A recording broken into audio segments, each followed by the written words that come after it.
will discuss more about Alys questions in a bit.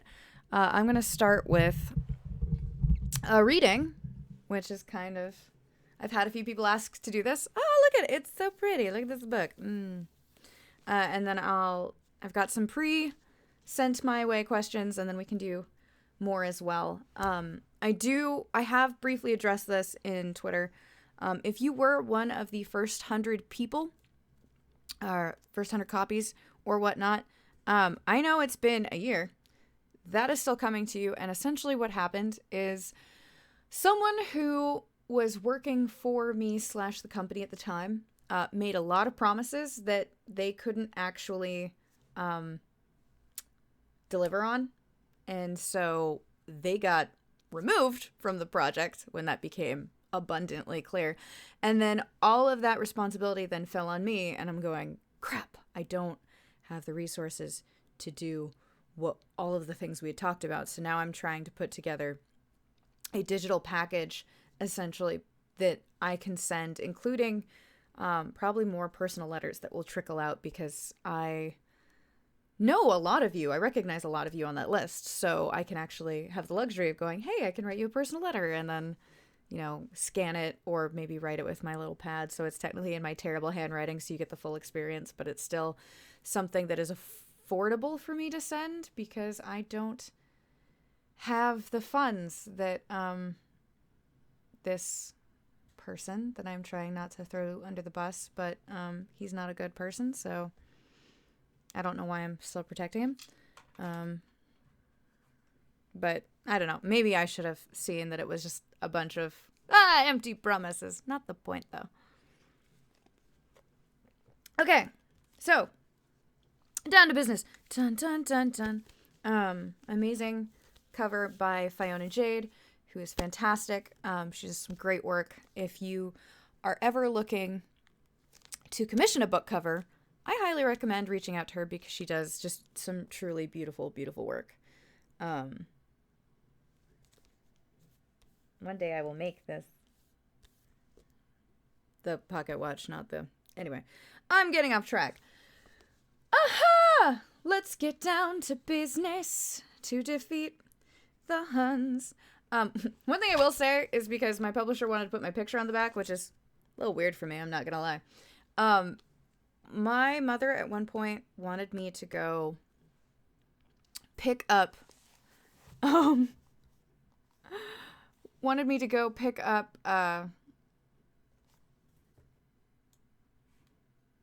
copy of this for her last year after I'd had a signing, because she's like, oh, I want to send it to your aunt for Christmas, and I don't think it will get here in time if I order it. So I went in, and I was being very sneaky and trying to disguise. Yeah, I think I have her email. Let me see if I have her website. Yeah, this amazing woman. One second. Boop. There she is. All right. I am kind of a disheveled mess, and we're just gonna have to deal with that, because sometimes I don't look all that put together. I'm also realizing this still says, bitch, I'm here for the story. I'm gonna say, paper beats rock, buddy! If you would like to, you can. One hit KO. Please, just do it. It's just one weakness. Who knew? We are covered around by trees, though.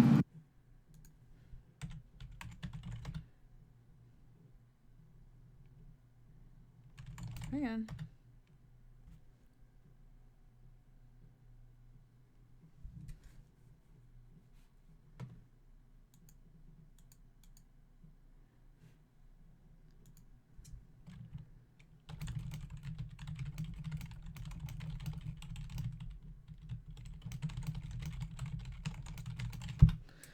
Okay.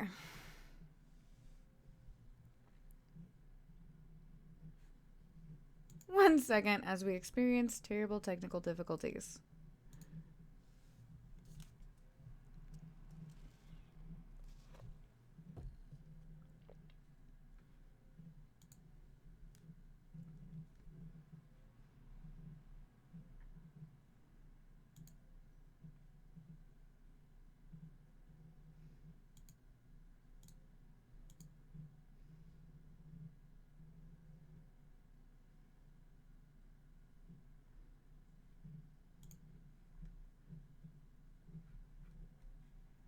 Save changes. All right, let's see. Did that fix it? Are we back? Did that fix it? I think it did.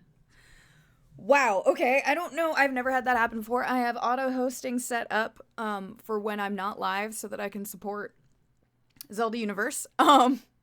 But for some reason, it decided to do that while I was while I was actually streaming. So that was strange. But I think it's fixed. If I could get some... It looks fixed on my side. If I could get some chat confirmation, that'd be great.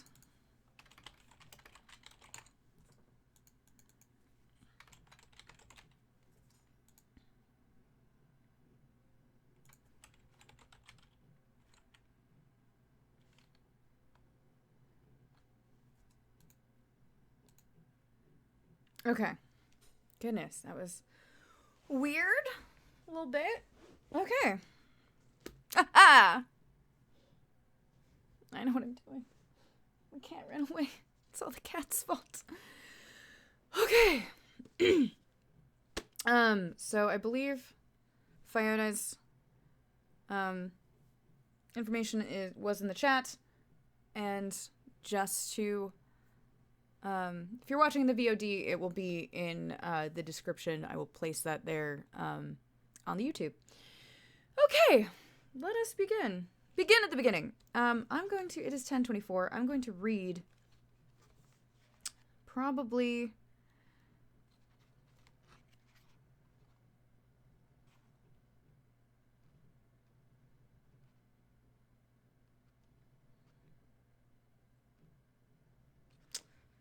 I'm going to probably read chapter 5 if I can. Just because it's fairly quick. And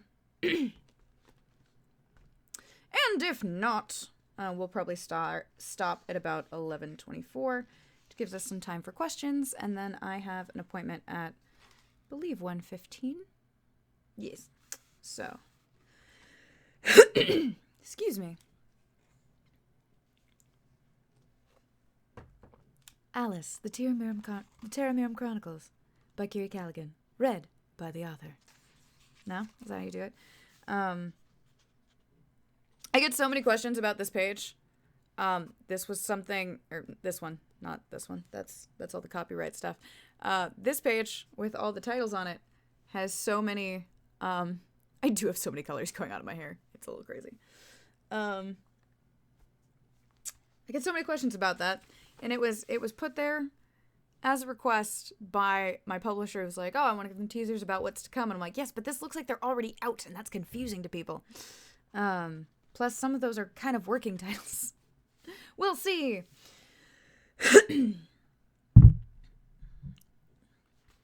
A special thanks to Lewis Carroll for Alice's Adventures in Wonderland. These stories helped me to become who I am today, and without them, of course, this story would not be possible. My eternal gratitude to William Shakespeare, whose works taught me the true magic in words. To Joel, who may have lost his battle with his nightmare, but inspired me to never stop fighting my own. We love and miss you, always. Prologue. They locked the doors. The darkness remained outside his window, but it seeped in through hers. He inhaled, she choked. She tensed, he relaxed. They sank into a seat on the bed, she facing the east, he the west. It couldn't end now. Thank God it was. She raised a hand to her mouth. He raised a gun to his. Trembling and steady. Hands clenched on the bedsheets, tendons straining beneath the skin. Pain and preparation. 2 deep breaths, a single exhalation. Thunder and silence. They fell back to the bed, prone and lifeless. 2 hearts stopped at the exact same moment. They had nothing in common in life, but what they shared in death would forge a bond between the worlds of mind and matter.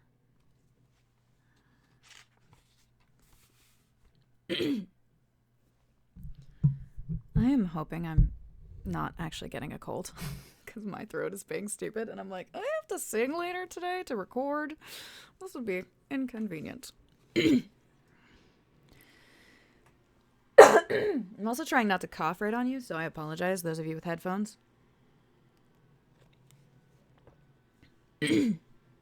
Chapter 1. The Nightmare Queen.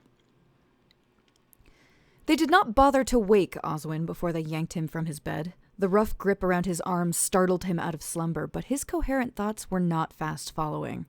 He blinked insistently to clear the blur from his vision, and his feet fumbled to match the pace of the steps to either side of him. He felt clumsy and out of sync against the militant rhythm of each footfall. Soldiers. He rolled his head to look to one side of him, but the identity of his captors only drew more questions. Not soldiers. Guards. His guards. What's going on? It was a noble effort at sounding in control, but even a prince will have a hard time appearing composed when still half asleep and wearing his nightclothes. Neither guard answered, nor acknowledged him. The way they continued on had a stiff, clockwork toy quality. I demand an explanation. Oswin tried to yank himself away, but their grip was like iron shackles. Answer me! I order you! As the Crown Prince of Terramirum, you have no right to... It was then he noticed the others. The rest of the castle had also been taken from their beds, and were being guided, or dragged, depending on their level of cooperation, in the same direction by other palace guards. Oh, I know what that is. Sorry. I had a package delivered, sorry. Breaking everything.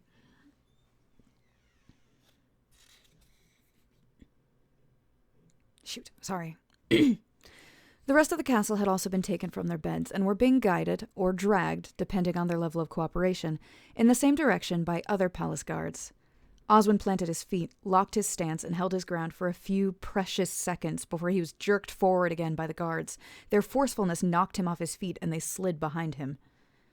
Boots, on either side of him, marched in perfect time down the stairs and into the great hall. All of the people rested from their beds were gathered there.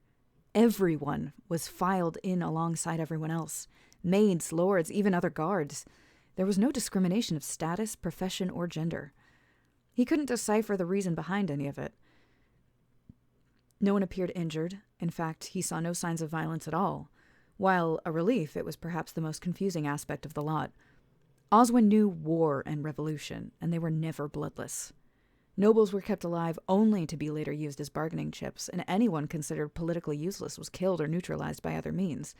Prisoners weren't hauled from their beds to simply be put in a lineup. So why had the servants been spared?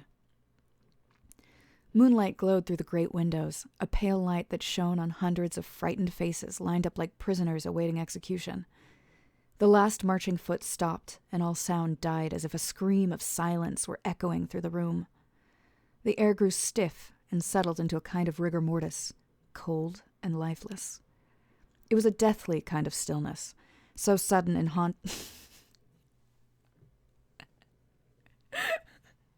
No, Tony. Here, buddy. You want to share my seat? Here, come here. Fine. Be a dick. Hi. Can I read, please? Thank you. Kitties. It was a deathly kind of stillness, so sudden and haunting it startled the breath back into people. Oswin struggled to inhale. The guard's grip on his arms became so tight he could feel their pulses pumping against his skin, and for a moment, his mind considered a strange phenomenon. Were their pulses in unison? The silence shattered, and a strange sound echoed down the hallway. Doom-tick. And then another. Doom-tick. And another, and another, and another, until it became a continuous, steady rhythm, a strange mechanical heartbeat, a heartbeat that filled the room and kept the time. The guards at Oswin's side shoved him down. His knees made hard contact with the cold floor. He attempted to raise his head to look toward the heartbeat, but it was forced down again by a guard's hand. He stared at his own reflection in the marble. His eyes met their likeness in the floor, and he saw something that he hadn't even realized was there. Fear. The heartbeat was getting louder. No, not louder, closer. It was some kind of footstep, and it was coming right towards him. Doomtech, Doomtech, Doomtech, Doomtech. He watched the toes of 2 high-heeled boots square with him, a train of ebony fabric pooling around them. His eyes moved up, taking in the rigid figure that stood before him. She was more sculpture than creature. Her components suggested human features, yet they were far too hard and chiseled for him to believe she was made of actual flesh. Her skin was stark, pale contrast against the black garment that clung to her. However, nothing unnerved him as much as the eyes that looked onto his. 2 black pools, endless, as dark and unending as the nothing itself. There was no question in Oswin's mind. What stood before him now was no less than nightmare. "Hello, Rabbit," she cooed. "Who are you?" He spat out the demand before his mind had much time to think about it. His eyes widened as he looked further into hers, straining to find even a hint of the light in them. "What are you doing here?" Black painted lips parted in the smallest of smiles, but his question went unanswered. "You won't get away with this." He grasped onto any defense his mind could muster. "Queen Ashlyn will stop you. She'll take down far stronger enemies. You will..." His eyes focused on something even more terrible than those of the nightmare. An object far too familiar that rested atop her head as if it belonged there. The white gold crown glistened even in the dim light, twisting and curling around pearl and diamond insets. He knew that crown's intricate construction since his infancy. Oswin spoke again, softer. "Where is my mother?" Her head tilted to the side ever so slightly with a satisfied exhalation. Her breath chilled the room like winter frost. "What is his name, my dear?" A shadow of a creature limped at her side. It was hard to make out at first, bent over and quivering as it was, but Oswin realized that it was also something he recognized. "Father?" King Erebus had once been a tower of strength, both great in physical stature and presence. He had led soldiers into battle, stood at Ashlyn's side during the Great War itself, and had been heralded as one of Elan Vital's greatest warriors. The man was now unrecognizable. He cowered at the nightmare's feet like a beaten dog. He looked weak and hollowed out as if drained of life. His body aged well beyond the years it was designed to live. With a great but careful effort, as if the mere weight of his own head could snap his neck, he turned his gaze on his son, then craned it upwards towards the nightmare. "Oswin." His name was like a forgotten melody to the nightmare, and the subtlest undulation rolled down her body, starting from her ear and slithering down to her toes. "Oswin." Oswin's heart faltered in its rhythm, and his breath caught. He struggled, and a wave of panic washed through him, but the grip on his arms only tightened. He felt the guard's nails digging into his skin through the thin fabric of his shirt. "Oswin," the nightmare said once more, firmer this time. Again, his heartbeat stumbled, and almost stopping long enough to match a new rhythm.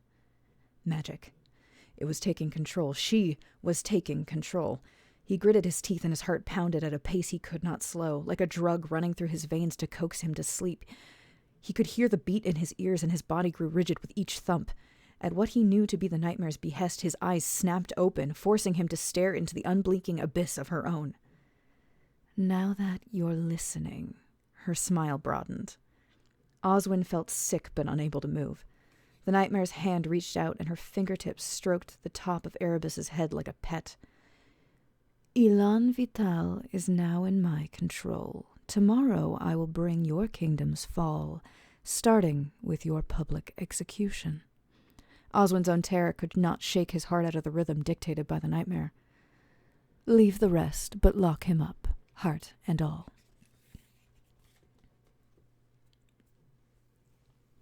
Chapter 2. Tea and Sympathy. And as for tea, I have no idea where the cat went. Must always be on my guard. Ever vigilant for cats. Chapter 2. Tea and Sympathy. Alys and Carol awoke that morning feeling energized. For the first time in years, she had slept completely through the night. Not only had her mind been undisturbed by the commonplace terrors that tormented her on other nights, but it had been a dreamless sleep. She left for work that morning, cheerful, a skip in her step, a hum on her lips. blissful ignorance. It was a drastic mood shift, noticeable to the other waitresses as she dropped off her things in the back room, and their reactions ranged from confused to even uncomfortable. Maybe she had her coffee before work, one waitress shrugged to the other two. Maybe her mother finally kicked the bucket, the second muttered. Good morning, Allison! The third waitress pitched her voice higher in a volume to alert her coworkers that Alice was re-entering the room. Great morning, Marianne. Alice tied her apron around her waist. Susie's was not a fancy diner, but it was clean and well lit, which was more than most establishments in Appleweed could boast. The light from the windows cast a warm, inviting glow that seeped through the fog that rolled in every morning from the harbor. It was the sort of place that guaranteed two things: hot food and strong coffee. Suzanne Bosk, the diner's proprietor and namesake, was neither warm nor inviting. She was a woman of business, a stout character with tight curls and deep-set brown eyes. She was a woman whom only a few select people ever dared call Susie. She ran a tight ship, never opened late and never closed early. Her thin lips were stretched across her face and secured a toothpick in the corner of her mouth. That morning, the slightest hint of a good mood lingered somewhere in her expression. Its exact source was unidentifiable. It could have been a twinkle in her eye, or maybe her lips just held a vague, upturned twitch, but it was there. Alice's mood was contagious today. Alice swayed back and forth to the muffled tones of the jukebox in the far corner as she went about her morning prep. She set the tables one by one as the tantalizing scent of bacon and coffee filled the entire restaurant. For once, she gave a genuine smile as customers filed in and she took their orders. She couldn't help it. That morning was nothing but promises of a fantastic day. That morning lied. If Alice hadn't been too preoccupied with refills to notice the sheriff enter, she might have realized that he was an hour early for his usual 7 o'clock breakfast. However, Sheriff Moss had the kind of voice that caught your ear, which no doubt was helpful on the job, but also tended to invoke unintentional eavesdropping. Mornin', Susie. Moss slid into one of the chairs at the bar with an ease only achieved with years of repetition. There was an unusual weariness to his demeanor. Sheriff. Suzanne leaned on the counter. Suzanne leaned on the counter. Cold reading is always weird. Awful early to be seeing you. Still want your usual? Coffee. He stared hard at the counter. Just coffee. Black don't got the stomach for anything else this morning. Haven't slept yet, had to pull a double. A mug clanked onto the counter, and Suzanne filled it with coffee in a manner that seemed more akin to a bartender pouring a stiff drink. Something happened. It wasn't a question, but she still expected answers. Alice had a keen sense of hearing. Knowing what was worth listening to had been a key survival tool growing up. In a town where nothing ever happened, an event that not only kept the sheriff up all night, but left him visibly shaken, was definitely something to give one pause. Moss lowered his voice and leaned in, but nothing in the world could have stopped Alice from hearing his words as she rounded back behind the counter for another pot of coffee. You know the Lewis boy? Alice's heart stopped. That queer kid? Suzanne asked, and quirked an eyebrow. Sure, he's in a couple times a week. Doesn't order much, but he's all right enough. What's he done? Swallowed one of his daddy's guns sometime around 5 last night. Blew a hole clear through the back of his head. Wasn't pretty. Glass shattered. Both Suzanne and the sheriff were startled out of what they assumed had been a private conversation and saw the broken coffee pot before they noticed the waitress who had dropped it. Allison! Suzanne turned the most exasperated glare in her direction. What are you doing? Alice jumped, looked at Suzanne and the sheriff, and then down at the splatter of glass and coffee at her feet. Sorry. Suzanne tossed her a towel. Go on, we aren't lacquering the floor with it. She turned back to the sheriff. The conversation continued, but Alice didn't hear it. Everything seemed far away and garbled, like she'd stuck her head underwater. Her fingers and knuckles whitened around the towel, and she sank into a crouch.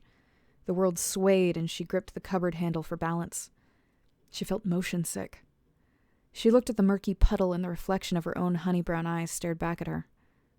What was she supposed to be doing? Her vision blurred as she watched the coffee separate into squares against the white tile, forming a checkerboard pattern. The shards of glass grew and twisted upwards, forming pawns, knights, and bishops. She took in the image of the chessboard that now lay before her, knowing she hadn't the slightest idea what to do with it. Alys! She looked up at the boy sitting on the steps beside her. Charlie Lewis had the sort of face girls in school would have swooned over if they weren't too busy repeating the same homophobic garbage their parents whispered to each other. His bone structure was strong, his build was athletic, and he had a tousled mess of loose blonde curls that he was always brushing from his eyes. His mouth twitched in a smile. Move! Alys fidgeted, her fingers hovering over each individual piece. Try thinking a few moves ahead. This game is stupid, Alys said. You just don't want to lose again. You're right, I don't! Charlie pursed his lips and cocked his head to the side, giving a meaningful look towards her, then the board. Alys let out an exasperated sigh and moved a knight before recoiling from the board and covering her face as if she expected it to explode. He chuffed a laugh and moved his queen forward, taking one of her pawns. Alys stared, her eyes peeking through her fingers. She dropped her hands as something dawned on her. She felt her excitement mounting, a wide grin spreading over her face as she moved her own queen forward to topple his. Checkmate! The word was shouted at the top of her lungs while throwing her hands up in triumph. What? Charlie jerked forward from his relaxed slump, eyeing the board. He looked over every piece and his face crumpled in disbelief. Nuh-uh. Where? Ha ha ha ha ha ha. Alys waved the black queen's piece under his nose in a very neener type fashion. Alys. Charlie pinched the bridge of his nose, but it wasn't clear if he was frustrated or just trying to suppress laughter. That's not a checkmate. Uh-huh. But her voice was already losing its confidence, and she pulled the piece to her like it was delicate and needed protection. I have your most powerful piece. It's totally a checkmate. Most powerful, maybe, but not the most significant. You can still win without a queen. Like this. He moved a pawn and removed the white king. Checkmate. Alys's mouth opened, closed, opened again, and then her face scrunched into a scowl. In the end, there's really only kings and pawns. He tapped her nose with the king piece still in hand. Some just move fancier than others. She tightened her grip on the queen, still in her hand. I hate chess. Give it time. I hate you. Charlie laughed. Alys in your hand. Alys blinked. What? She looked down, but she was no longer holding a chess piece at all. Her hand was curled around a shard of glass, now dripping blood. Here, let me see it. Marianne took her hand in her own, removing the glass piece with a rag held between her fingers. It's fine. You're in shock. Alys looked around her, disoriented. The world, the diner, what should have been familiar sights seemed alien now. Mom, the mousy girl called to Suzanne, indicating the office where anything they kept that couldn't be afford to get food stained, was kept. Can you get the binder with the emergency contact info? I think we'll want to call her mother. She bit her lower lip, pressing the rag into Alys's hand after disposing of the glass. Alys felt a lump in her throat. Her emergency contact? Years ago, when she'd first applied to the job, she'd put down the only person she could think of who would really care if anything happened to her. Charlie. You can't. She didn't get further than that. She meant to say, you can't call him. You can't call him because he's dead, but the words stuck in her voice and her voice felt tight. What? Marianne asked as she helped her stand and lean back against the counter for balance as Suzanne returned from the office with a notebook containing the employee contact information. Alys cleared her throat, trying to suppress the rising anxiety. You can't call him. Allison, Marianne tried to reason. You need someone to take you to the emergency room. This may need stitches. You can't drive there by your... Mary? Suzanne spoke up from the notebook in her hands.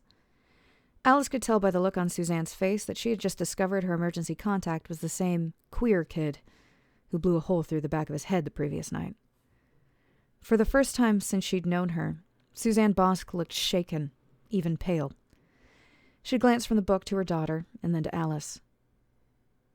Marianne's going to drive you to the emergency room, honey. Suzanne didn't even keep honey in the diner, let alone call anyone by it. The look she gave her was sympathetic, and Alys resented every glance she caught of it. I'll help you get her things. Suzanne ushered Marianne into the office. Alys knew it was a thinly veiled excuse for Suzanne to explain the situation to her daughter, but at least it meant she wouldn't have to. This theory was only confirmed when Marianne reemerged with both of their belongings and a far more solemn attitude. Unnerving quiet followed their procession out of the diner, a quiet that burst into a quake of whispers as the door closed behind them. Alys's car was a rundown 1995 Volkswagen Jetta. 2 years ago, Alys had managed to scrounge up enough tip money to purchase it. It was battered, a little decrepit, and may have been white once in its life, but was now a perpetual dirty gray. It was unattractive, loud as hell, and the radio station flipped every time you used the turn signal, but it moved, and that was really all that mattered. The two climbed in, and Marianne struggled to start the engine. Cock it back, then forward. Alys rubbed her face with her clean hand, shifting in her seat. She wasn't used to sitting in the passenger's side. It felt wrong. Everything felt wrong. Is there any glass still in your hand? No, I just grabbed a big piece. Alys removed the bloody handkerchief that Marianne had given her to examine the wound. It was barely even bleeding anymore. Now that it wasn't covered in blood, it looked a great deal more harmless. No more than a paper cut. It was almost disappointing. I don't need to go to the emergency room. Okay. Marianne paused between shifting gears from reverse to drive. I'll just take you home then. I think I remember the address. Venice Avenue, right? Yeah. An awkward silence filled the car.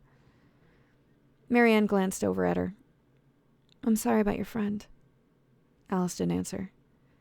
You didn't have to come to work today. Mother would have I didn't know. There was something humiliating about that admission.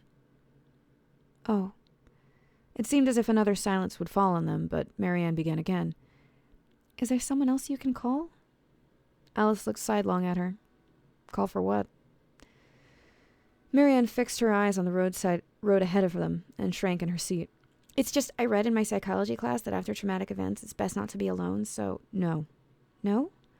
No, there's no one I can call. Marianne swallowed nervously. At least you have your mother. Stop the car, Alys said. What? The car. Stop the car! Alys smacked her palm down repeatedly on the armrest, hostility rising in her tone. Stop the car! Marianne slammed on the brakes, bringing them to a screeching halt. Alys barely let the car stop before she threw her door open and was sprinting across the lawn and down the street. Charlie's Street.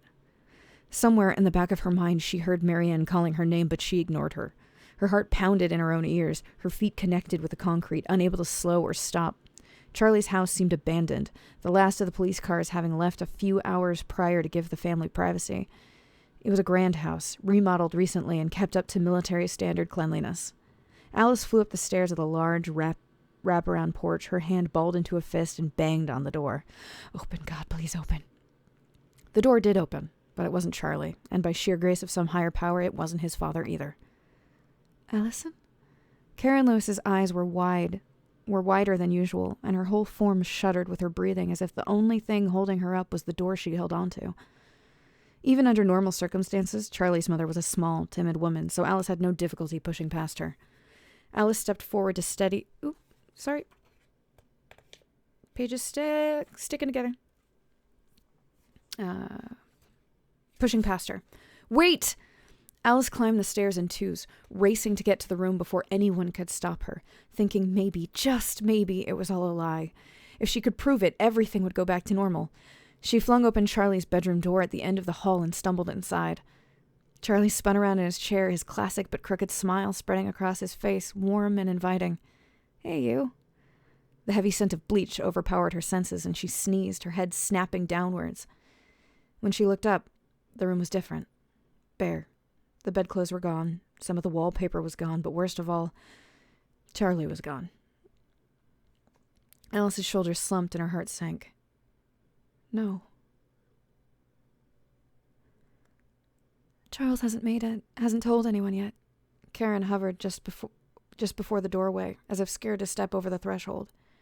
She spoke simply. Much like Sheriff Moss, it was clear she also hadn't slept, and in her state of shock she clung to the few facts she knew.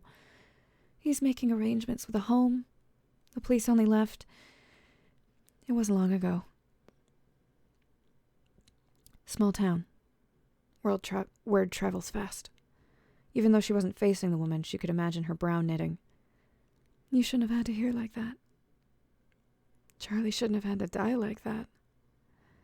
Without him, Charlie's room looked dark, almost dingy, like all of the air had been sucked out of the place. I don't understand, She turned back to face Karen. Karen's gaze was far off, her fingertips resting on her lips. They had a fight that morning. You were always fighting. He went out to a few hours like you always did. He seemed fine. It seemed normal. Her eyes slowly moved through the room, resting on the bed and looking through Alys to the desk. I left to get groceries so we could have dinner ready for Charles at 6. I don't think he wanted me to hear it. He was always thinking of me. Did he say anything? Karen shook her head and allowed herself to lean on the doorframe with an exhalation that betrayed her exhaustion. He was such a quiet boy, always reading in his room. I told him I was leaving and he hugged me goodbye, told me he loved me, same as always. Same as always. Her eyes focused on Alys finally, remembering something. He left something for you. Karen reached into her cardigan pocket and produced a folded piece of paper. Only then did her body shake with a sob and she crumpled against the doorframe. My baby. She cradled the note to her chest. My beautiful baby boy. Her voice cracked, but her eyes had cried far too many tears in the past 14 hours to manage any more. They were dry and red. Alys stepped forward to steady the woman and carefully guided her to her knees. He can't be gone, Alys. He was such a good boy. Karen's fist tightened around the folded paper and she rocked slowly back and forth. He was so smart. Mrs. Lewis, Alys said gently, looking towards the note. Karen looked down at her own hand and relaxed her hold. She ran her fingers over it again with a kind of reluctance that suggested it may have been the only note Charlie had left at all. She swallowed, pursed her lips, and offered it to Alys. A million things could have been written in that note, and she knew none of them were going to make that moment any better. And yet, what frightened her even more about the letter were the millions of things that Charlie possibly didn't write. She opened it. It wasn't a full sheet of paper, a scrap at best, only folded twice. He signed it with the same almost flamboyant flourish he always did, but the note itself was simple. Tell Alys I'm sorry.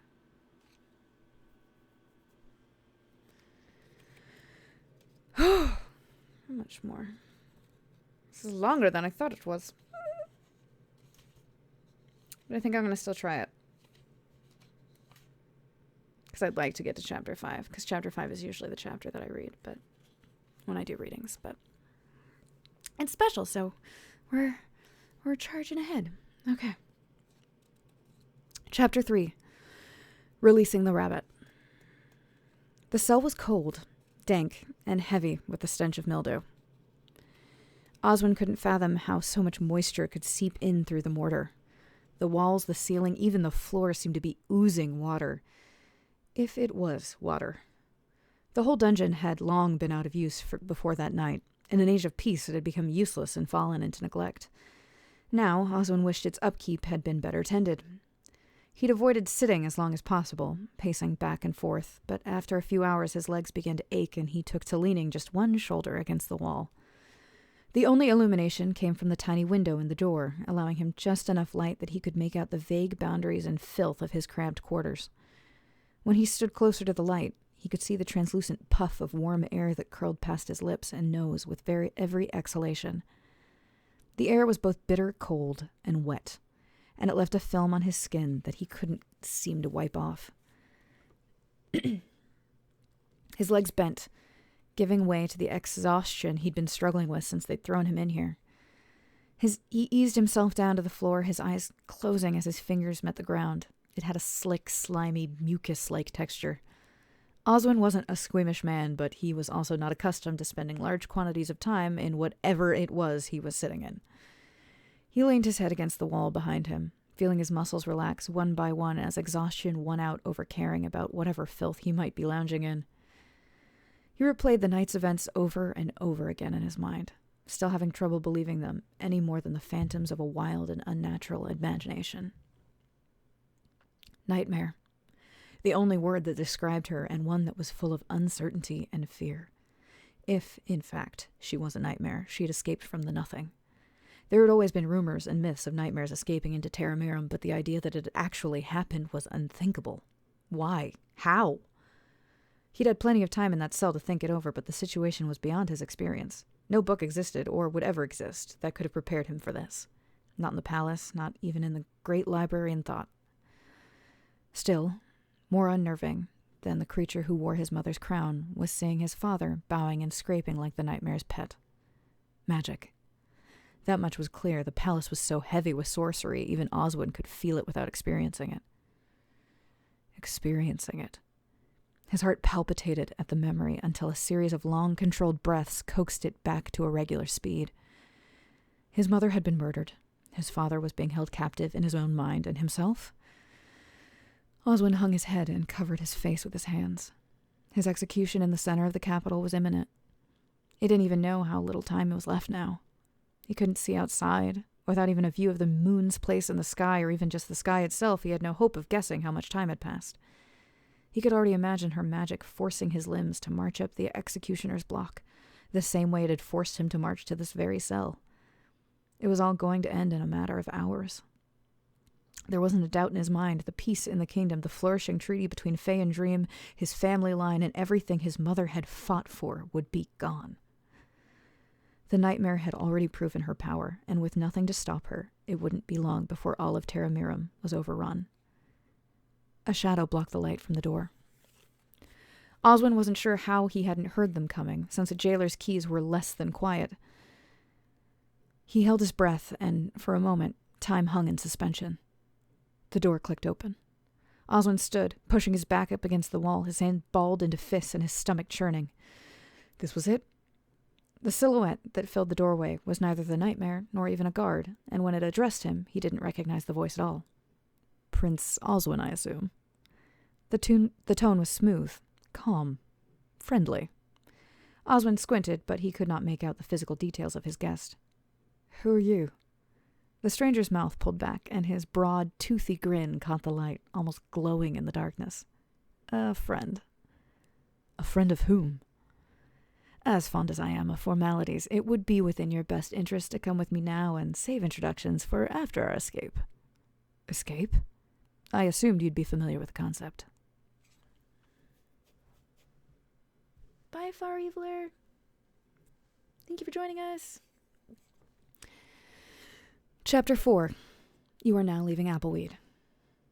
Alice's finger traced over Charlie's signature. She reread the note over a dozen times in a matter of minutes. Her eyes stung and her throat constricted as she exhaled, the telltale precursors to an emotional breakdown. She dismissed the feeling with a deep, controlled breath as she folded the note back up and stuck it in her jeans pocket. I'm sorry. It was such a useless offering, but it was all she had. She looked back to Karen cautiously, finally feeling shame for barging in. I shouldn't have come. Not like this. I had to see for myself. She began to stand, offering her hand to Karen to help her up. Karen nodded numbly. Am I a bad mother? The question forced Alice to pause.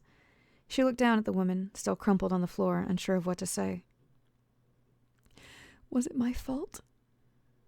They were weighted questions, one that demanded a delicacy and tact that Alice wasn't emotionally equipped to provide. She thought of Charlie and what he would have wanted her to say. No. She examined the way the shadows cast a bluish hue across the right side of her face of the older woman's pained and sallow face. There were some things that even concealer couldn't completely hide. For the first time, signs of Charles Sr.'s abuse didn't scare her. She didn't flinch away. She felt angry. But I think it's terribly appropriate the gun he used to end his life belonged to your husband. Karen looked away, and the shadows on her face darkened. He may not have pulled the trigger, Mrs. Lewis, but we both know he contributed to Charlie's death. Please stop, Karen whispered, her eyes fixed almost desperately on the wallpaper. Alice swallowed hard and just stood there for what seemed like minutes. Neither said anything. Alice let her hand drop to her side uselessly. I loved your son very, very much, Mrs. Lewis. He meant everything in the world to me.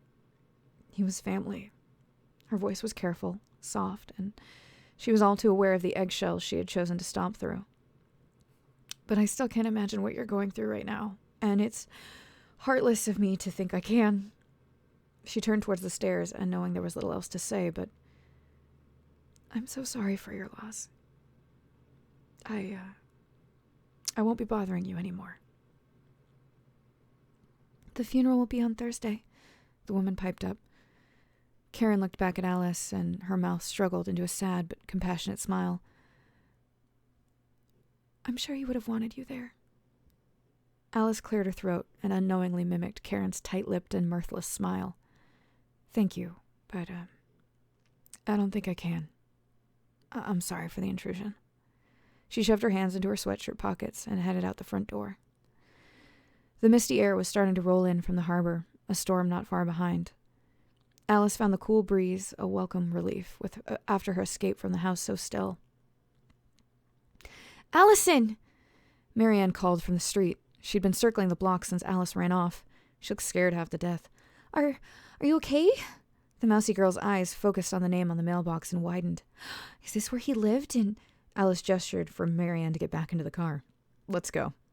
The car roared to life like an old lawnmower and sputtered down the lane towards the main street. It was an otherwise silent ride. Alys leaned her head against the cool glass of the window, letting her eyes lose focus on the world around her, while Marianne white-knuckled the steering wheel. She felt raw. The Carroll household resided in a neighborhood the politer townsfolk called the less kempt part of Appleweed. Alys called it the swamp, on account that it was closer to sea level than the rest of the town, and when it rained enough, the streets were completely submerged. The sidewalk was ruptured with cracks, the grass was always overgrown, and gravel was piled over gray mud to imitate driveways.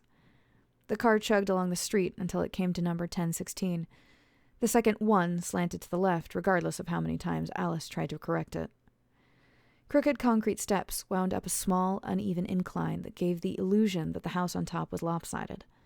Tattered white roses tangled around each other like a briar patch along the front of the house. Roses had been the only thing Alys had ever seen her mother take real care of, but like everything else, they'd fallen out of favor and into neglect. Alys couldn't look at the rose bushes without remembering the day they'd bloomed. It made her stomach churn. The man who'd sold the rose bushes, had promised they would be red. Her mother did not take disappointment gracefully. They parked out front and stared at the house with a kind of grim apprehension. Marianne thought it looked like it would collapse in on itself if she breathed too hard. She looked at the other girl beside her, and the way every muscle in her body seemed to tense. Despite the fact that she'd never lived anywhere else, Alys didn't call the place home. She found no comfort being there. Can I use your phone? Alys looked at her. So I can call for a ride? Oh, yeah, of course. Alys fished her cell phone from her pocket. No bars. While a cell phone was handy to have anywhere else, unless you were on Main Street, you couldn't really call the reception dependable in Appleweed. She sighed and climbed out of the car. We'll have to go inside. While the house itself incited contempt from its youngest resident, the steps leading up to it had a much different emotional attachment.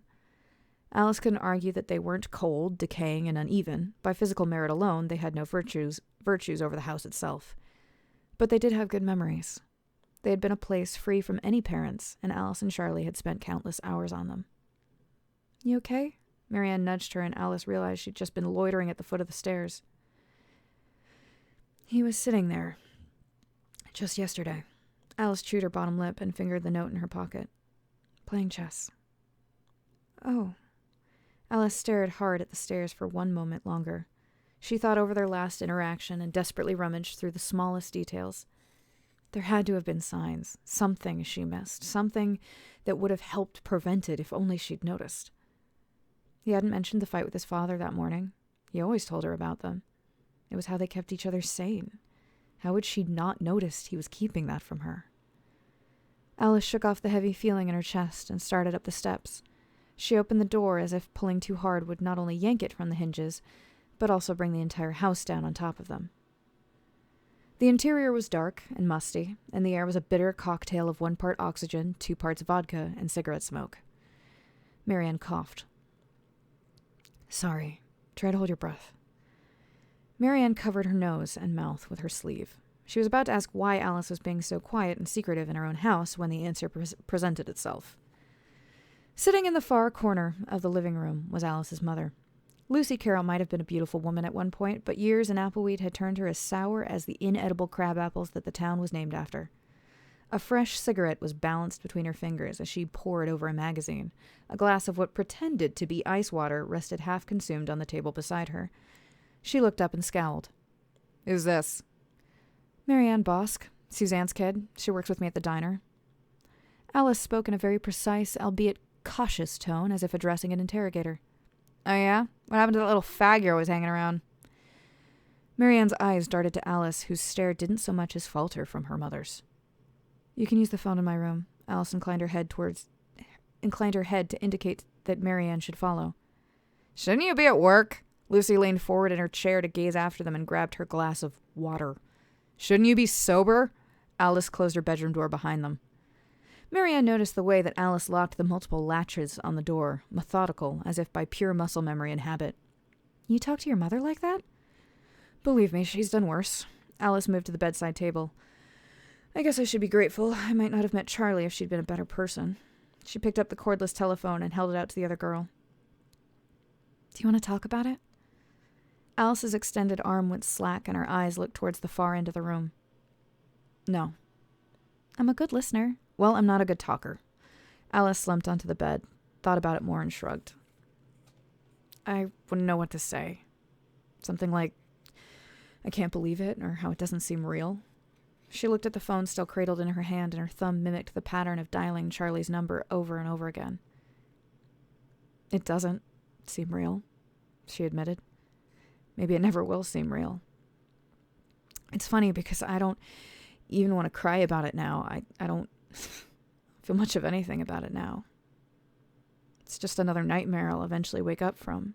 I mean, I know I'm going to wake up from this because there's no way he can actually be gone."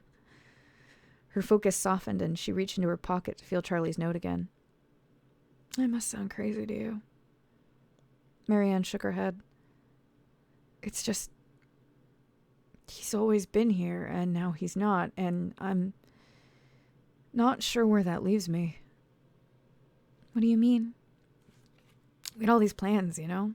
Once we saved up enough, we were going to get out of here. I mean, I didn't much care about where as long as it wasn't here, but Charlie had his heart set on Seattle." Alys smiled, her mind far away from the present situation in her bedroom. "You couldn't shut him up about it. You'd think it was the promised land the way he went on. A city full of culture and art and opportunity. Such a ridiculously idealistic perspective of the place, really." "Were you in love with him?" "What?" Alys's head snapped around to look at her. Marianne shrank back a little towards the door. "No." She let the word stand on its own before continuing. "It wasn't like that. She took a deep breath and replaced the phone on the cradle. "I don't know. Maybe I loved him, but it doesn't matter now, does it?" Marianne nodded and looked away, debating on asking the question that etiquette insisted remain unspoken, but curiosity longed to ask. "Do you know why he did it?" Alys shook her head, her eyes stinging again. "I don't know. I know he was having a hard time. I know he was on new medication. I know he wasn't happy with his therapist, and I know his father was still an abusive asshole he'd always been, but..." She rested her head in her hands.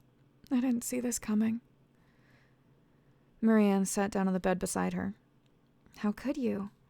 "I was his best friend. It's my job to know." "This isn't your fault, isn't it?" "No." The conversation hit an uncomfortable dead end, with neither party feeling convinced by the other. Marianne picked up a picture frame that had been sitting on the bedside table by the phone. "This is him, right?" Alys looked up from her hands, her eyes red but dry. "Yeah." She took the picture from Marianne and ran her fingers over the glass frame with a fond smile. "We'd driven up to Seattle last summer, told his parents we were college scouting." The photo had been taken just outside of Pike Place Market, around the golden pig statue in true tourist fashion. Alys was pretending to ride the pig, while Charlie stood to her left, donning his best "I'm lost" expression as he held a map upside down. "Who's the boy on the right? He looks familiar." Alys's eyes rested on another handsome face that she'd almost forgotten. Dark, spiky hair, freckled, and a grin like a madman. Black-rimmed glasses rested low on a strong nose as he mimed stroking a beard that would never grow. She breathed a laugh. Brian Mercer. He graduated 2 years before us." Oh, yeah, I didn't know you two knew each other. Alys nodded. Yeah, he and Charlie were. Shit. She stopped. He won't have heard. Heard what? About Charlie. No one would have told him. Marianne shifted uncomfortably. Are you sure? Well, yeah, I mean, no one knew he and Charlie were together but me. Oh, Marianne blushed. Alys shuffled through the phone numbers in her cell and took the cordless off the cradle again. She hesitated and then set the receiver back down again. What's wrong? I can't do this over the phone. You shouldn't have to hear like that. Then what are you going to do? Drive up to Seattle? Alys took this as a serious suggestion and nodded. Yeah, I mean, I think that's for the best. She dropped it to the floor and slid a suitcase out from under the bed. Okay, I can cover your shifts till you get back. It was the only helpful thing Marianne could think to offer. I think we can spare you for a few days, maybe even a week, if I ask Mom. Alys paused in her search through her closet. She could afford a week. She could afford a hell lot more than a week. They had been waiting until the end of summer to leave for good, but that was for his sake. She had enough right now. I don't think I'm coming back. She grabbed an armful of clothing and dumped it into the suitcase. What? Marianne squeaked. I mean, I'm going. I'm finally getting out of this hellhole, and I'm not looking back. Marianne's eyes darted for an argumentative reasoning. But you can't. Why not? I've got the money. Charlie's gone. I literally have no reason to stay anymore. What about your mom? You met her. Yes, but Marianne could feel the anxiety of not knowing what to say in a situation where things demanded to be said rising in her throat. But who will steal the liquor for? But who will she steal liquor money from? Alys continued her hurried packing. Only important things went. She grabbed the picture from the bedside table, necessary clothes, shoes, every form of identification she had. But who will pay the mortgage? But who will she blame for all her goddamn problems? Marianne clammed up. But what, Marianne? She's your mother. I think that word means something else to you. My mom's pretty difficult to deal with too, but... No, Alys laughed. Marianne, your mom may be a hard ass and all, but she is nothing like Lucy. Suzanne loves the stuffing out of you. She may be a little over-dedicated to her restaurant, but if ever the day came between picking the two of you, she'd choose you in a heartbeat. I'm not so sure. No, Alys insisted, grabbing Marianne by the arm. Listen, the woman out there, half drowned in rubbing alcohol, she'd sell me for a little extra cash if she were sober enough to figure out what market to talk to. I don't think, when I was a kid, I wore nothing but long sleeves to cover the bruises on my arms. I've had nightmares about her since before I can even remember. I bought a bolt for my door when I was 10 because she started bringing her boyfriends home. Do you understand? Marianne nodded, wide-eyed. I'm sorry. I'm not telling you so you'll feel sorry for me. I'm telling you so you understand why I'm doing this, Alys answered, releasing her arm. Marianne looked around the room, gradually regaining her composure. How can I help? An hour or two passed when Alys peeked out of the room. The smell of smoke had gone stale. I think she went to bed, she whispered. It's barely noon. Alys looked at her with a raised eyebrow. Right. The two crept from the room, Marianne's arms full of pillows and blankets, while Alys slung a backpack over her shoulder and toted a wheeled suitcase behind her. The house was still, and every creak in the floor made them pause. Wait. Marianne stopped as Alys reached for the front door and looked back at the empty and decrepit living room. Shouldn't you leave a note? And say what? Marianne shrugged. Goodbye? More like good riddance. Marianne gave her a look. Alys exhaled her teeth through her teeth in frustration, the air causing the hair around her face to blow up. Fine, I'll write a note. She opened the door and held out her car keys to Marianne. Start loading the car. Marianne made the awkward descent down the crooked steps, peeking over the marshmallow fluff of bedding in her arms. She stumbled her way to the car and unloaded her arms into the back seat before Alys was out the door and down the stairs herself. That was fast, she remarked. We're not really a long goodbye kind of family, came the flat reply. But you did write a note? Marianne opened the door for Alys to put in both suitcase and backpack. Yes, I wrote a note. Alys tossed her items in and held her hand out for the car keys. Marianne hesitated. What did it say? Alys exhaled through her teeth again and wiggled her fingers insistently. The only thing I could have thought she'd actually care about. Gimme. Satisfied, Marianne handed her the keys, and they both climbed into the car once more. You sure you want me to drop you off at work? Yeah. Mom certainly can't manage all day with 2 waiters short. Alys glanced sideways at her. Are you mad at me for leaving? No. If anything, I'm a little jealous. Marianne paled a little and tried to clarify. Not that it's... I mean, what happened? I'm not saying... Breathe. I just mean... I wish I could leave. You could. Maybe, Marianne shrugged. One day. I mean, when I'm not needed at the restaurant anymore. It's a pretty vague date. Hopelessly vague, Marianne said. But it means the world to my mom, you know? When I leave, it'll be the only thing she'll have to keep her company, so I just want to be sure that everything will be okay without me. Alys smiled as they pulled up to the diner, looking at the girl she'd shared both classes and shifts with since junior high. I'm sorry we never really talked until today. I think we might have been friends. Marianne gave the tiny but honest smile. I don't see why you still can't be. You do have my number in the roster, Alys said. Have a safe trip, okay? She nodded. Marianne slid out of the passenger seat with a wave. Goodbye, Allison. It would be her only send-off before she took to the highway, the diner, the swamp, and Charlie's house vanishing to a pinpoint behind her. The town itself didn't change much from her departure. No tears were shed, no memories fondly recalled. Both Karen and Charles Lewis would notice her absence at the funeral, but neither would mention it. Appleweed remained as much as it ever had, gray and still. The only real thing Alys and Carol left in her wake was a note. Much like the one Charlie left her, it was simple. It was a simple, uninspired note that the recipient would spend the next few days reading before she understood it. A note that read, You can sell it all. I'm not coming back for it. All right, Chapter 5. We might actually kind of get through this in the time frame I wanted to. Chapter 5. Worlds Collide. Alys had been driving for a while when the storm finally hit. Rain gushed from the heavens as the little Jetta clung to the stunted highway, winding through the valley towards greater highways that would take her above sea level. The car was sputtering more than usual, as if trying to cough up the water that was starting to flood some of the deeper dips in the road. Alys took very little notice of the rain. She was determined to plow through it to her destination. Her eyes flickered to the watch in her wrist. An hour, maybe more. The odometer on the car had been broken when she bought it, but by the time alone, she had to be at least 60 miles from Appleweed.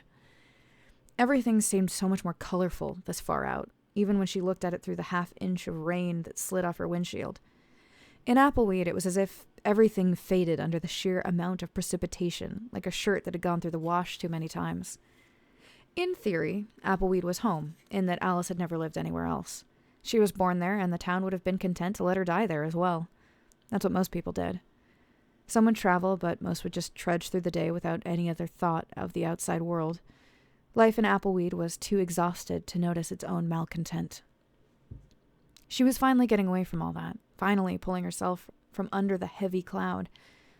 But she was doing it alone. Alys shook her head. Why didn't he just wait? It wasn't going to be long. They could have left together. They could have left last night if he'd wanted. It wouldn't have been financially tight, but surely they would have been able to work something out. Something that would have been better than that. Something white reflected black in the glare of the headlights, and her attention refocused on the last thing a driver wants to see. Someone stood in the middle of the road. She swerved the car to the right, a knee-jerk instinct that in any other weather might not have been so foolish. But the tires spun out over large puddles, and she felt the car ram into the guardrail, which broke under its weight and velocity. The airbags deployed, and the world was silent. The car slid down the steep hill, and her hands flailed for the emergency brake. It was a fruitless effort. The tires were too old and worn to gain any traction on the wet grass, and so it continued down the embankment unhindered.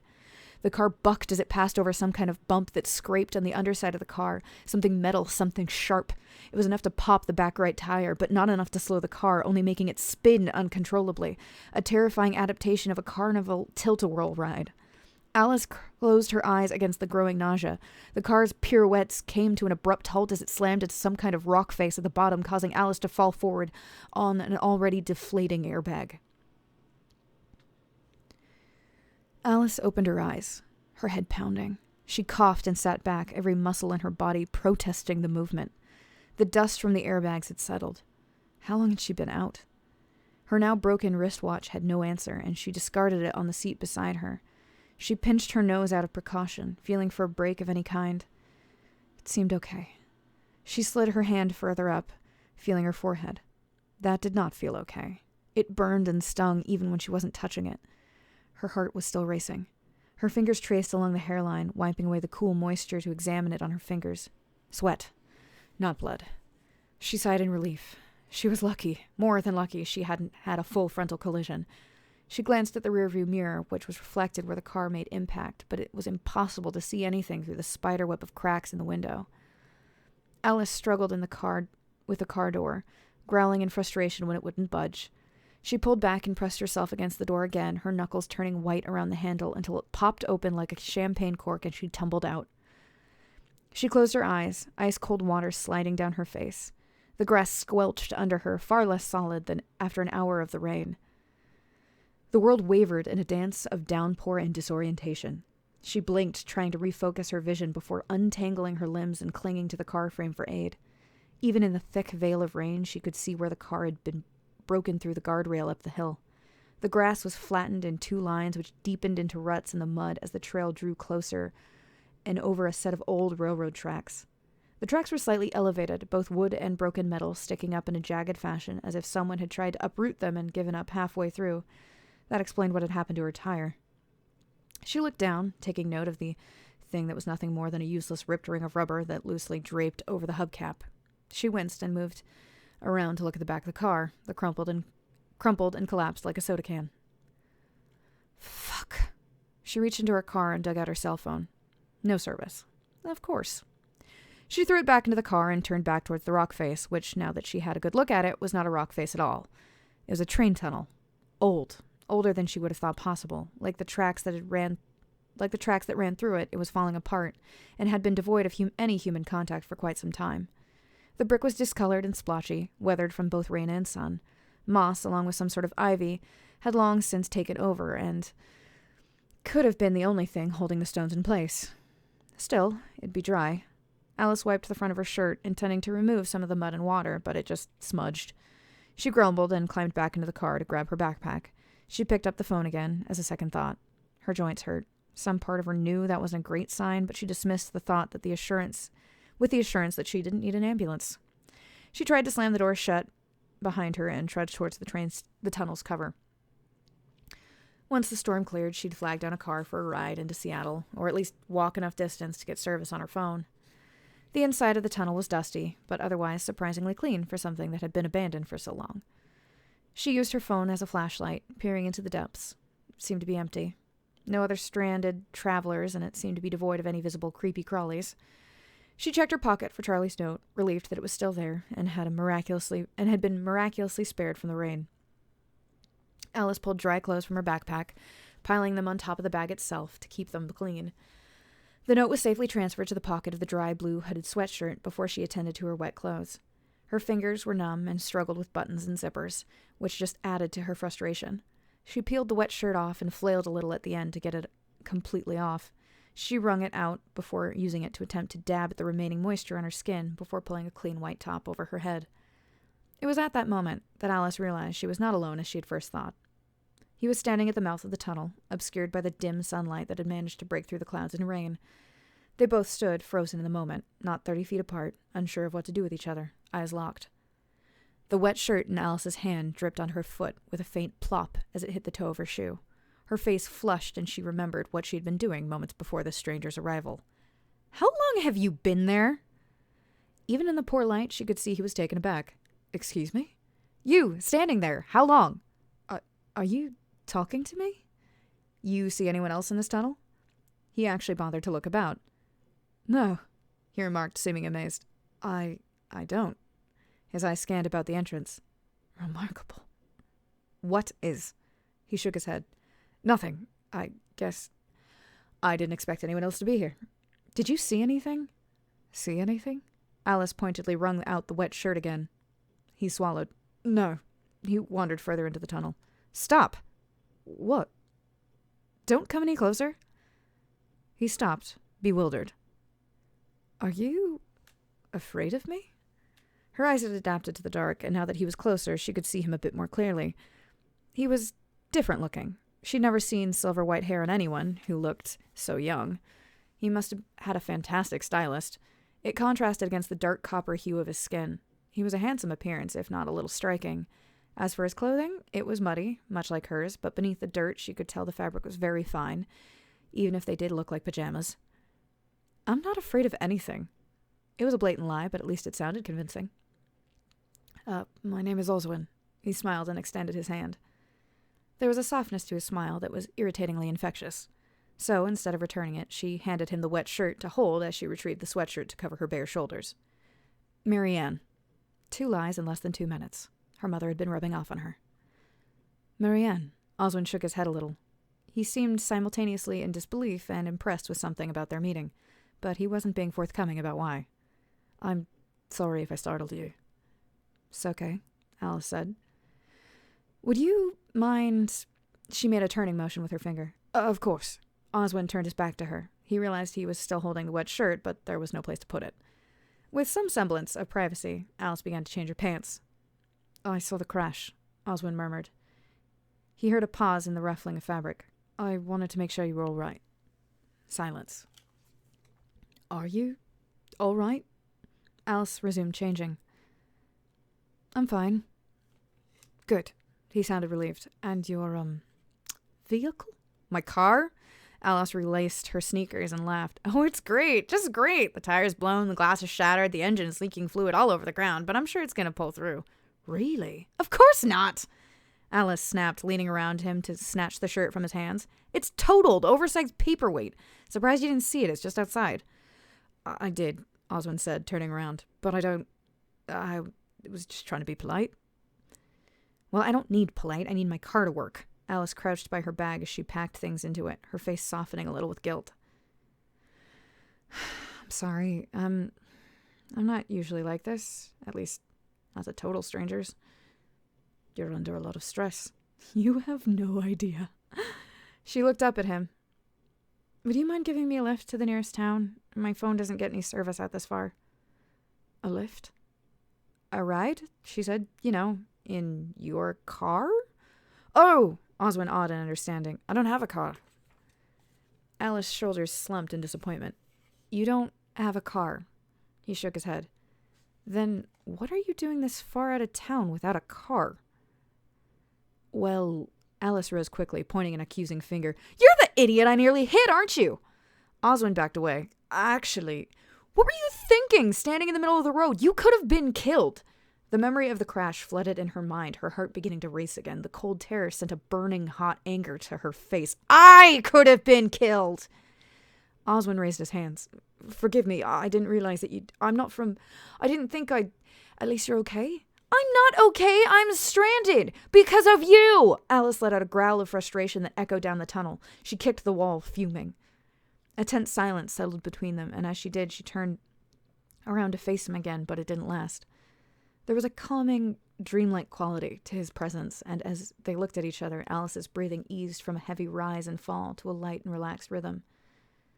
Alys tore her gaze away, trying to cling to an unwelcoming growl. Why are you here, anyway? Why are you out here, anyway? Waiting for someone, Oswin said. In the middle of the road? In here, actually. He gestured vaguely to the interior of the tunnel. Alys's nose wrinkled. Kind of a weird place to meet someone, isn't it? Oswin's mouth twitched into a smile. Yes, I suppose it is. She paused. Could they give me a ride?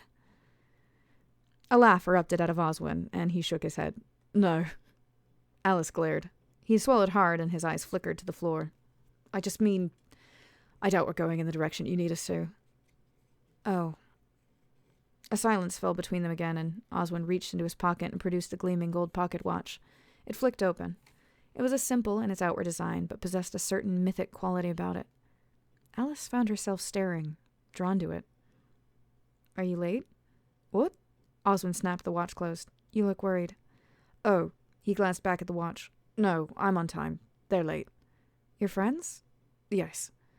Yet another awkward pause. You don't see those very often. Which? Watch. Alys smiled and pointed at his pocket watch. You don't see those very often. It was a gift from my mother. He seemed like a little charmed by her interest. Would you like to see it? Alice's eyes widened and the corners of her mouth twitched up involuntarily into a surprised smile. Seriously? Oswin laughed and offered it to her. Alys accepted it with caution, as if she expected it to bite her. She cradled the watch in the cup of her palm, the chain dangling between her fingers. She raised her free hand and traced the fingertips over the design etched into the gold, flourishing outward in a petal-like fashion. It looked like some kind of bloom, but not one she recognized. What kind of flower is this? It's a reference to a poem by Samuel Taylor Coleridge. What poem? Alys looked back at him, her eyebrows raised with interest. Oswin recited from memory. What if you slept? And what if, in your sleep, you dreamed? And what if in your dream you went to heaven, and there plucked a strange and beautiful flower? And what if, when you awoke, you had that flower in your hand? Ah, what then? Beautiful, Alys said, turning her full attention back towards the watch. Very, Oswin observed with the same curiosity she was exhibiting for the watch in her palm. Any reason why, or did your mother just like the poem? Oh, she wasn't the one who had the flower engraved. It was given to her after, well, just seemed to fit, I guess. Alys released the spring latch and startled at the movement inside until she realized it was her own reflection. The lid held a mirror. She laughed, embarrassed, and scrutinized her appearance. I look like a drowned rat. Hardly, Oswin assured her. Says the other drowned rat, Alys commented wryly. Her focus shifted to the watch face. Delicate hands, an hour, a minute, a second. And another? Your clock has too many hands, she murmured. There's the mount it needs. What's this fourth one? Alys brought it up to her face to examine it closer. She noticed it moved. Not in accordance with any sort of time change, but rather so it could point towards the opposite wall of the tunnel. Oh! It's a compass! She brought it down again and turned towards the wall, watching the hand point forward now. So that's north. Sure, Oswin said with a wide smile. Alys looked at him, puzzled by his answer, but then heard the whistle. It was muffled, perhaps, and somewhere in the distance, but it was, without a doubt, a train whistle. Alys's hand tensed, closing the watch. Did you hear that? No, Oswin looked nervous. Again, the whistle sounded, louder this time. Alys's eyes widened. There it is again! It sounds like a train! Tell me you heard that! Yes. Alys crouched to get her bag, but stopped. But it can't be a train. I saw the tracks myself. There's no condition to have anything travel on near the mouth of the tunnel. From out of the brick wall itself, like some kind of dream between sleeping and waking, came a beautiful, glistening white engine. It turned to line up on the tracks, and though she knew it had to be speeding towards them, it seemed slow to a graceful waltz rather than the quick, stampeding tango she'd imagined a train's pace to be. Oswin grabbed her and pulled her up against the wall, flattening her form against it with his own. Alys's eyes squinted shut, anticipating the impact or the rushing of a great wind to pass by them. Neither happened. She peeked over Oswin's shoulder and saw a train had in fact stopped neatly in front of them. It was designed for no less than royalty, to be sure. Beautiful architecture, crafted alabaster and gold, and despite the messy business you'd imagine trains to be involved in, it was spotless. Oswin released her and took a careful step back. I'm afraid I have to go now. This is your ride? Alys looked from him to the train and back again. Her voice was quiet and hoarse with disbelief. Oswin smiled, but gave her no direct answer. He took her hand in both of his and kissed her knuckles. It's been a pleasure, Marianne. Alys could only blink in reply. He climbed on board the train, but paused to look back at her with one last time, shaking his head, still amazed at something he refused to vocalize. Perhaps I'll see you in your dreams. It was a strange goodbye. The word suggested some sort of cheesy, flirtatious sentiment, but there was something in his voice, some kind of simple sincerity, like he suggested he'd just see her around the neighborhood. The door closed behind him, and the train eased backward for a moment before sliding forward again, like a ballerina preparing for a great leap into the air. Its surreal grace was almost soundless. Alys watched as it moved past her, the rush causing her hair to whip around her face. It didn't go far, perhaps a few meters, before turning back towards the wall it had first emerged from, vanishing through the brick once more, as if it were no more solid than fog. It took her a moment to regain herself. Her mouth opened and then closed, having formulated something to say, but now she realized there was no longer anyone to hear it. She moved across the tunnel to where the train had vanished and through the brick. She raised her palm and pressed it firmly against the surface. It felt solid enough. She moved a little further down and rammed it with her shoulder. Still nothing, except a bruised arm and shoulder. Not quite satisfied, she leaned on the wall with her hand, moving slowly down the tunnel just to confirm with her senses that there was no possible way a train of all things could just... Alys fell through the wall. And that is chapters 1 through 5 of Alys, the Terra Mirum Chronicles, the first installment of the series, or at least Alys's story of the series. I am working on the second installment through NaNoWriMo. If you are on my Patreon, you will get little updates through the warrior class. They are all, however, first draft things, and as we know through NaNoWriMo, it's about getting it done, so I will warn you, some of them will not be as polished as others, and some will just be like, this kind of reads kind of funny. It will be fixed, I guarantee you, but if you want that sneak peek into my writing process, I recommend the warrior tier on my Patreon. Okay, I've also been, I wanted to originally, I wanted to do an audiobook version of this, and I don't think I wrote this down, but someone did ask me about it, or maybe I did, maybe just part of.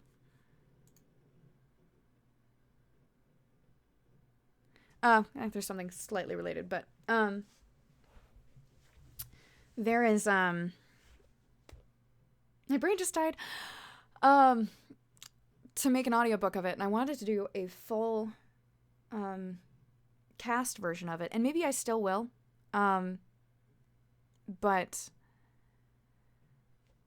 right now, I've had so many things fall through that maybe I just need, I feel like I need to just do it myself and not depend on other people, and then eventually I can do the full cast version, because I'd like to, but then there's some people that I feel like I might have to, like, I don't know anyone who, frankly, could do Smoke's voice. I don't know anyone who could do Smoke's voice right now, how I hear it in my head. And I certainly don't think I know anyone who could do Oberon's. So that's been this sort of thing of like, maybe I should just read it myself, and then later maybe when I have funds to pay people or hire people or do it properly, do the full cast then. So that's essentially where I am with that mentally. So I have a few questions that I snagged from Twitter and Facebook, because now we got the Q&A portion, and oh, you read it to your student? Okay, hang on. I need a moment, Highwayman, because that just made my heart just glow that you've read this to your students, because anyway, oh, that's good to know that people would actually listen to me read the entire book, obviously more edited so that I didn't have any little stumbles. Highwayman, you've just made my day. Anyway, okay, so first question I have, and obviously if you have more, feel free to put in the chat. I will try to keep track of them. I know sometimes the chat goes by a little quickly. So if I've missed something, please be like, Carrie, I asked this, and I'll be like, oh shit, sorry. First question, what made you add in the idea of Shakespeare got his idea for his plays in the world of dreams? I grew up a lot with Shakespeare. And my dad used to read me Macbeth on... Ooh, I still have a lot of tea. Would read me Macbeth on Sundays after church or before, depending when we had afternoon or whatnot, and I'd be on a pillow. So Sunday afternoons, blanket and pillow on the living room floor, listening to my father read about Macbeth. And then I think we did at some point do Midsummer, which is one of my favorite of the comedies, because I feel like it's not entirely a full comedy. There's some stuff going on there, and obviously fae and supernatural stuff I was always drawn to. But I sort of feel like our dreams, whether we're daydreaming or not, is sort of where all artists get a lot of their ideas and creativity, and sometimes we just talk about like pulling it out of the very ether, but I'm sure there's subconscious workings and that idea of the physical location where your subconscious goes when you dream, it made perfect sense to me that, of course, that is where Shakespeare would have gotten his ideas, because that's where we all go. And then because I had worked and incorporated in Fae, which I always liked the idea that Fae sort of walked the boundary between dream and waking, which is sort of was first postulated to me by William Shakespeare, that maybe Oberon, Titania, and Puck actually did exist in this world, and that's how he first got that idea, and you can see little snippets of that.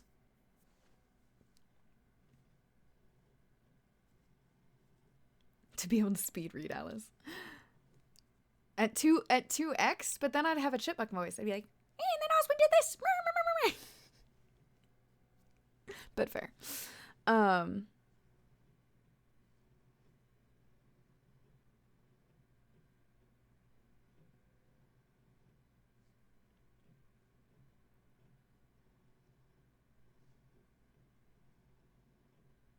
In the incarcerated ladies, it is both inspirational. Oh.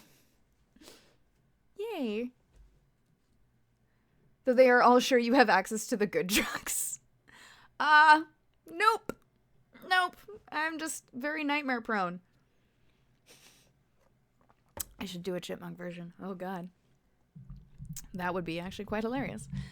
This is a very long question. I'm going to try to distill it.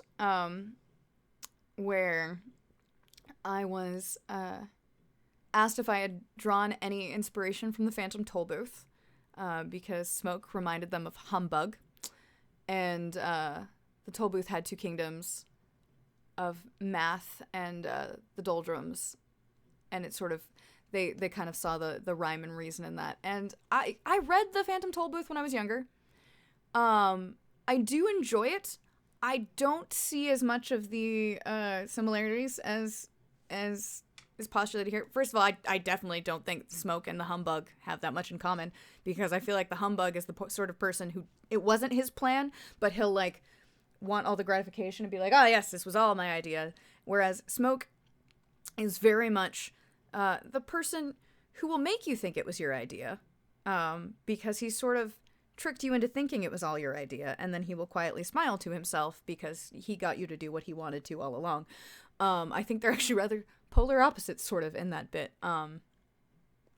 Though I also feel like the humbug probably doesn't have, he's all talk and no walk, whereas Smoke is a bit of both. When he actually does kind of brag, it's because he can back it up. But and the rhyme and reason thing, which I will agree, that is very kind of reminiscent of what I do recall of the book. But I think it originally came because I apparently have grown up with a lot of idioms or phrases that I assumed everyone grew up on, and it's apparently not true. Yeah, all of the tea. Tea is so the good drug. This is actually some Earl Grey, lovely London fog. Tell your students it's all about the tea. But rhyme and reason came about because I remember hearing the phrase "without rhyme or reason" often, over and over, and that I thought that was very intriguing. Of like, okay, without verse, or like, it literally is this most random thing, and I'm going, okay, so if you're doing something without rhyme or reason, and this kind of concept of essentially having rhyme and reason be your two shoulder angels of like logic and chaos, sort of, and going, oh, that'd be very interesting. And also, I'm not gonna lie, The Queen's Reason is just a really cool sounding title. that I had said, and I was like, oh yeah, we're gonna have, those will be the two advisors to the White Throne, rhyme and reason. But Phantom Tollbooth is a fantastic book, and if you haven't, oh good, Des. But see, here's the thing, Des, I've noticed apparently most of the phrases I thought that everyone had heard is not an American thing. Like, I also, not my circus, not my monkeys is apparently a Polish phrase, and I assumed everyone grew up with it, and I am now realizing a lot of people didn't. And they're like, no, you're the first person I heard use that, and I started picking it up, and I'm like, I thought everyone knew this. All my friends with the different upbringing seems to have it. All right, we're all weirdos, and we all have great phrases. If you could pick anybody who you would like to narrate the audiobook version of Alys, See, this is hard because I'm not gonna lie. If it was just one person, I feel like it would be weird if it wasn't me, to be honest. So I don't know if it was a full cast. I would definitely, I forget his name.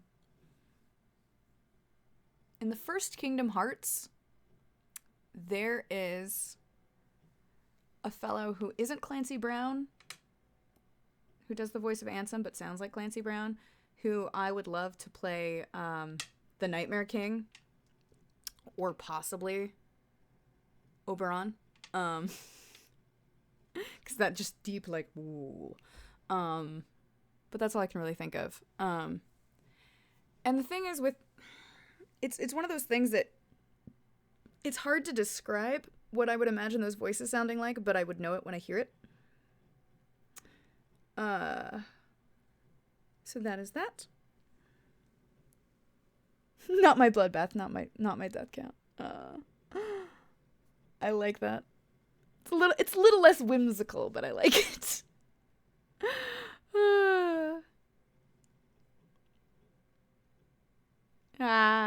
Oh, Serious Pie. Serious Pie, I think, is actually mine. And I can't remember why that came about. I know there is a fantastic pizza place in Seattle called Serious Pie, but I was actually saying that prior to knowing that. So I don't actually know where that phrase came from. I think we were very much a pie household rather than cake, because pie is better, in our opinion, in my home. And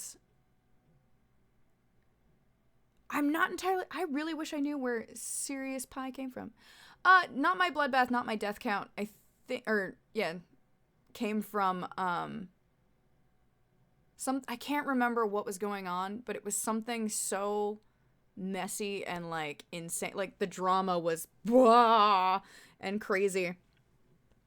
And it just... Not My Circus, Not My Monkeys just seemed a little too whimsical. It was like, a little too playful, because this is just... Everything had exploded. So it just came out like, not my bloodbath, not my death count. I'm kind of working in these questions as I go.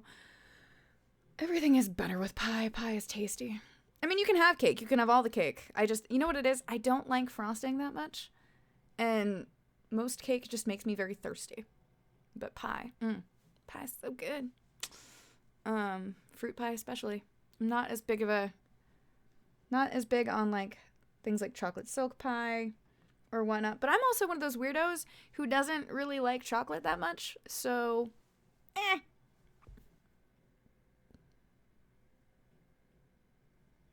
Why does everyone here know it? I think I've said it a million times during, like, on Twitter, but I'm not entirely sure.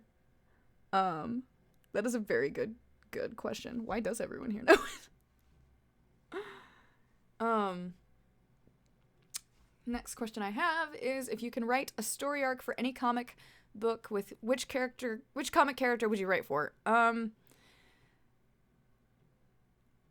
Honestly,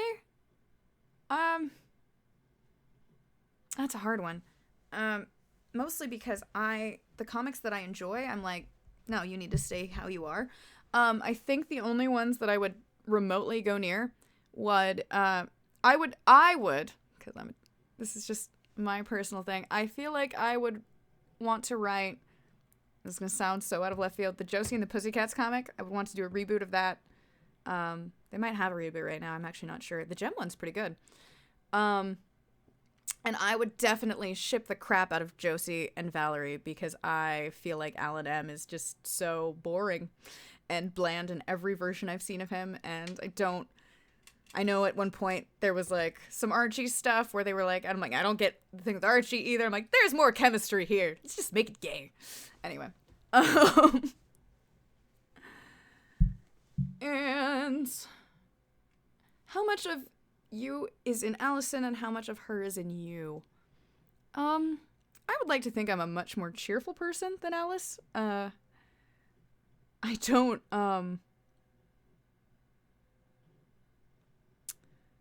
Not my circus, not my monkeys is a Polish proverb, if I recall correctly. So that it's fairly used.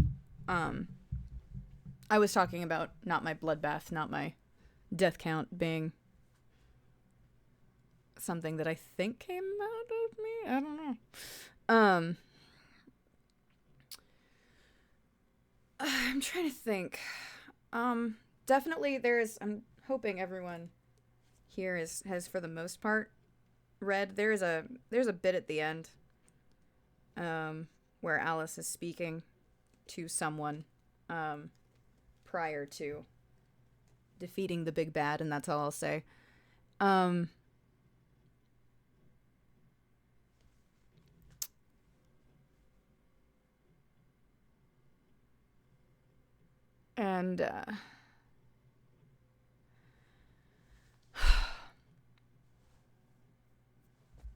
that I definitely would say is very, very me. Is that talk she has? I'm trying not to give anything away. I also probably would have been a bit more delicate about handling finding out about Charlie. I feel like a lot of Alys is very much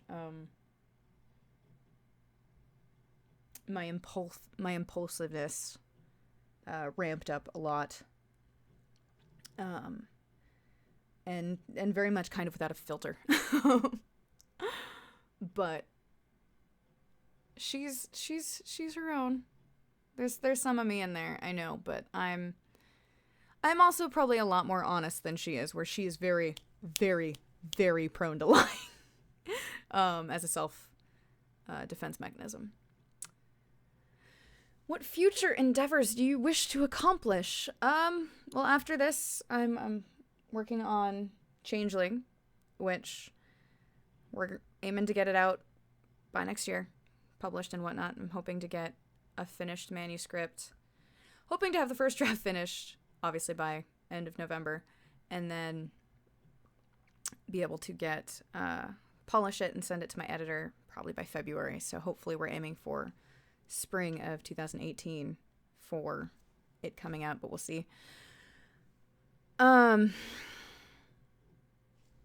then after that, I am going to be focusing on a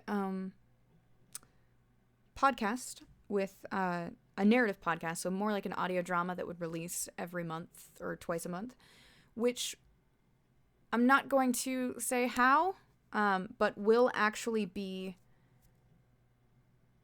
relevant to the Terra Mirum series in the long run, slowly connecting everything.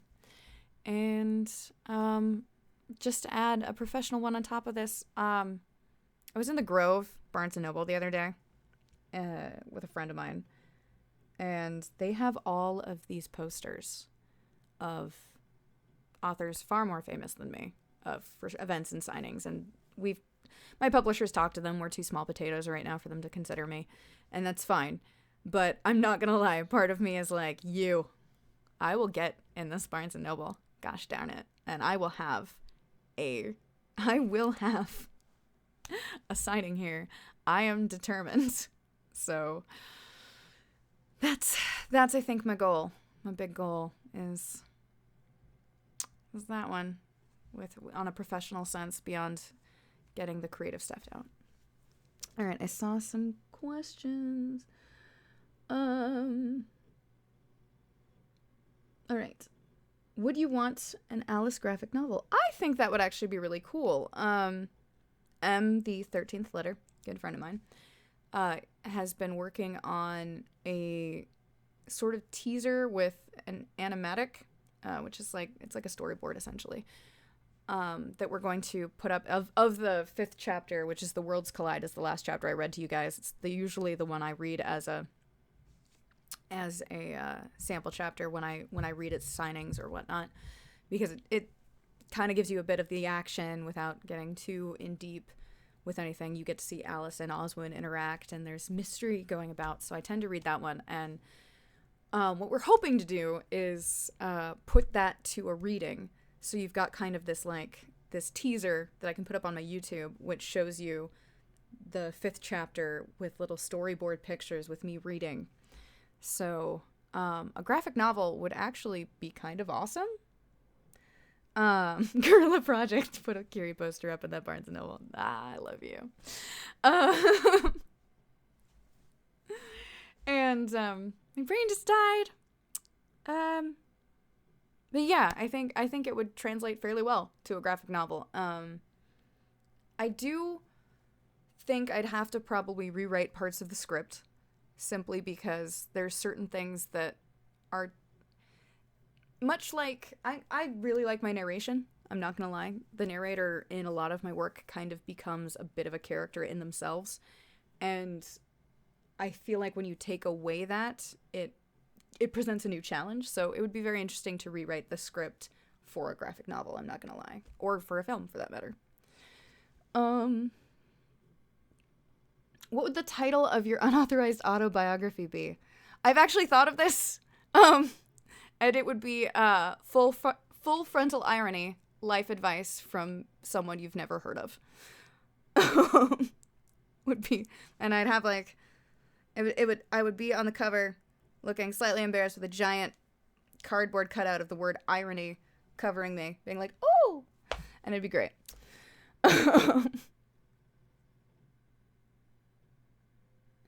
I don't know if that would work, but you know what? You guys are the sweetest. I feel like at this point it's just a matter of tell your friends about the book. Tell them. I mean, we've got Christmas coming up.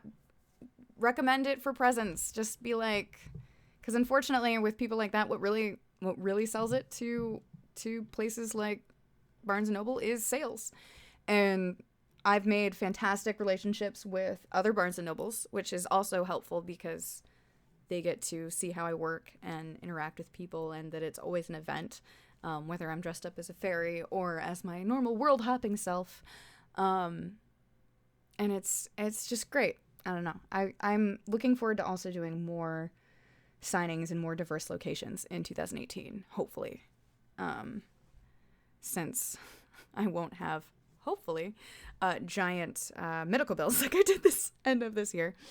Also gotta get my wisdom teeth removed. That's gonna be fun. But thankfully I haven't had to use any bit of my dental insurance this year, so that was the plan is, okay, get the wisdom teeth removed. I might not be able to talk for a while, so get a lot of, or talk well, so definitely get a lot of recording done prior, hopefully. And then maybe we'll just do a bunch of ridiculous streams while I'm slightly high on medication from that. I feel like people still really enjoy, for those of you who can't see the chat and the VOD of this later, Prophet asked, am I the only one surprised with the rise of ebooks if that Barnes & Noble is still around as a physical store? I feel like, honestly, it will take a very long time before physical books completely leave. There's something about being able to go into a store and just pick up something like, I don't know why, like it just makes me really happy, being able to pick up a physical book, whether it's mine or someone else's. Hi, Kiri Gaming. Then I'll really have the good drugs, because I'll have my wisdom teeth removed, and I hear that that is painful.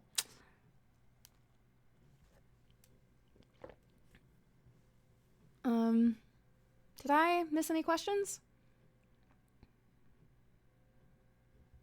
Oh, I love Oregon Highwayman. I really would like, honestly, I would really love to do a reading It Powells, because I love Powells with a fiery passion.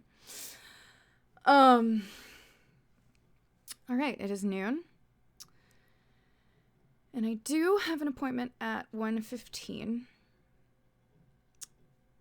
So I guess what I would say now is there anything we want to talk about prior to me heading out? And then later today, I'm probably going to do a writing sprint. And all of that jazz. And definitely all Sunday. If people are around Sunday, I'm going to be doing all the writing sprints and maybe a stream about that.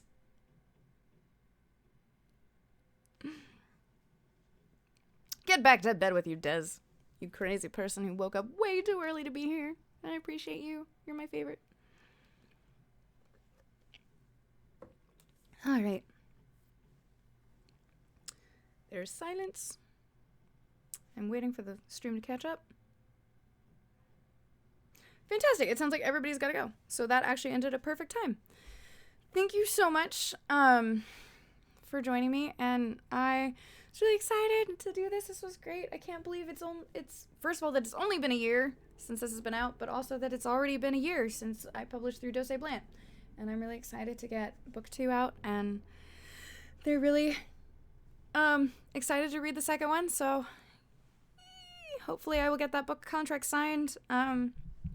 And that will be heading to you early next year. Thank you guys so much. I love you. You were so fantastic. And I wouldn't be here, like, where I am creating this much if it wasn't for your love and support. Like, it just keeps me going in a way I just can't explain. But anyway, I love you, and you guys are amazing. And have a wonderful rest of your day. And if you're doing NaNoWriMo, we can do it! Bye.